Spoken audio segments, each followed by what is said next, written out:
اگر تم صاحب ایمان ہو تو ان باتوں میں تمہارے لیے نشانی ہے، اور مجھ سے پہلے جو تورات نازل ہوئی تھی اس کی تصدیق بھی کرتا ہوں، اور میں اس لیے بھی آیا ہوں کہ بعض چیزیں جو تم پر حرام تھیں ان کو تمہارے لیے حلال کر دوں،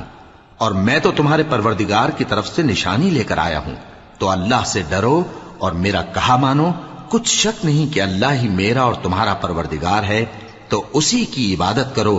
یہی سیدھا رستہ ہے۔ پھر جب عیسیٰ نے ان کی طرف سے انکار و نافرمانی ہی دیکھی تو کہنے لگے کہ کوئی ہے جو اللہ کا طرفدار اور میرا مددگار ہو؟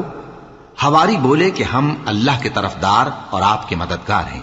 ہم اللہ پر ایمان لائے اور آپ گواہ رہیں کہ ہم فرمانبردار ہیں۔ اے پروردگار،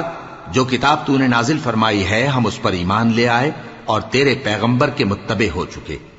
تو ہم کو ماننے والوں میں لکھ رکھ۔ اور وہ یعنی یہود قتل عیسیٰ کے بارے میں ایک چال چلے، اور اللہ نے بھی عیسیٰ